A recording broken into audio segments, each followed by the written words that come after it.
If you visit Europe during summer, Crimea is a must-visit destination.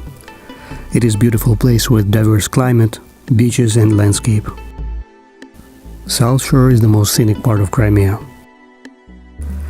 Mountain range is located close to the shore and creates this gorgeous view. The views at Faros, where Gorbachev's dacha used to be, can easily compete with views from Hawaii at Napali Coast. These coastal mountains grab moisture from the clouds and irrigate coastal line well, while the rest of the Crimea stays dry.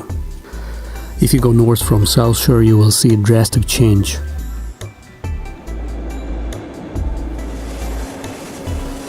And some people like this dry part of Crimea because it helps with respiratory diseases. If you come in June, the water will still feel coldish, so you will have to come in August for the most comfortable water temperature. Hello viewers, I just switched to different microphone. Please let me know which microphone you like more. So getting back to Crimea, it is a land of big changes for the last year. Tourist traffic reduced more than half. It became safer on the streets because new authorities cleaned up some of the crooks. It is still not a tourist-friendly place in Western format. You will not find tourist information centers, you will not find free maps. Also, many signs are translated in English. And often if you see the sign Wi-Fi, it often doesn't work. It is noticeably more police on the streets than before. However, on remote beaches it might take more than an hour for police to come if something happens. Crimea's capital, Simferopol, is usually uncomfortably hot and dry during summer.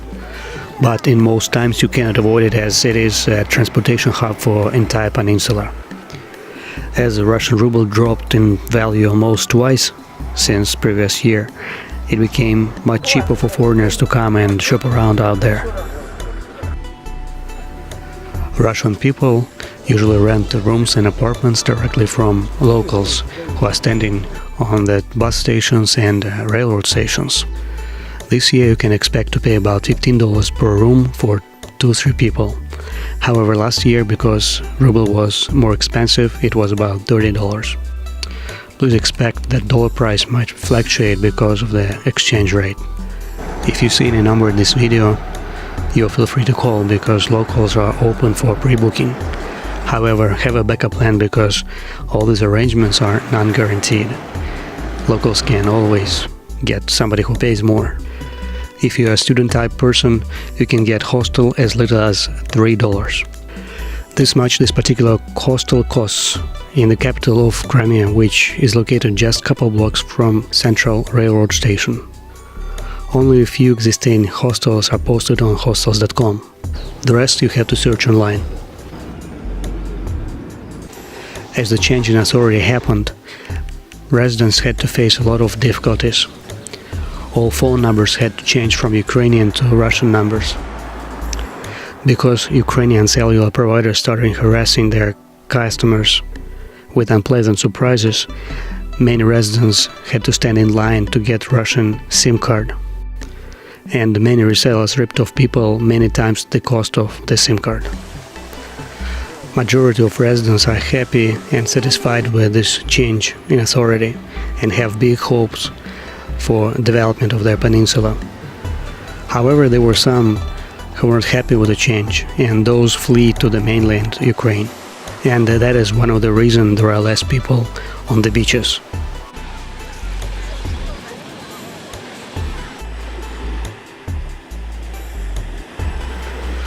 Public transportation in Crimea is plentiful and cheap for foreigners. The price varies from 10 cents to a couple dollars per ride. However, taxi fees depend on your negotiation skills. During summer, buses have extensive service to almost any direction. But they are not the cheapest way to travel. Trailer buses will be the cheapest. You can get a ride on trailer bus in the city for about 14 cents. And if you want to get from Simferopol to Yalta, it will be about $1.50. Or Alushta, it will be only $1. And time will take about an hour and a half. So you can see the distance. It's about 80 kilometers, or about 50 miles, just for $1. Electrichka is a short-distance local train. It's also very cheap. You can get from Simferopol to Sevastopol for just only $1, and it will take you about an hour to get there. For the same price, you can get from Simferopol to Yevpatoria. It is favorite way of travel for locals because of the price. Car rental prices will vary from $30 to $60 minimum. Most car rental agencies are located at the airport and the center of Simferopol. Buses for the same distance will cost double and a half. If talking about taxi, then when trolley bus costs $1.50, and for the same distance, taxi will cost about $80. But its price can vary, it depends how you negotiate. Many of the taxis are crooks. They will lie through their teeth to come up with the reasons why you should pay more for that trip.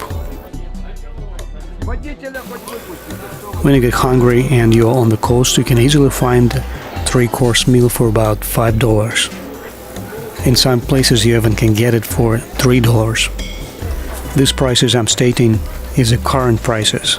Last year it was even cheaper.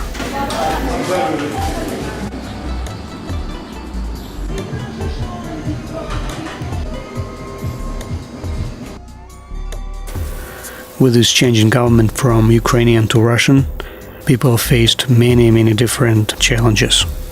Their financial life became much harder. Prices for produce went up. Prices for rental, long-term rental went up. And on top of it, many people lose their jobs because Ukrainian employers, they live in the area.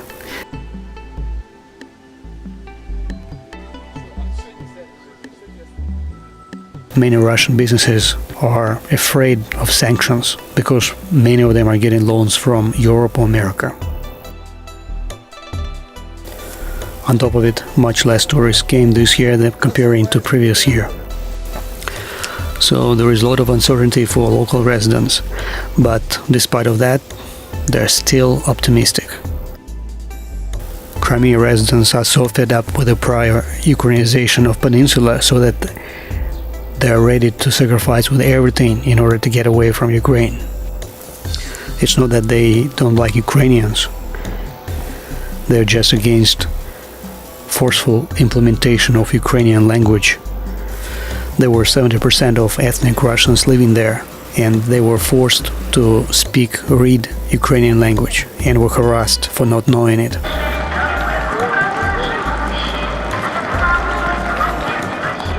If you decide to go there, there will be some unusual restrictions. For example, if you come from Ukraine to Crimea, then you should not go continuing to Russia, leaving the peninsula, because if you do, then Ukrainian government will consider you violating Ukrainian border without authorization, and you can be deported for about 3 years.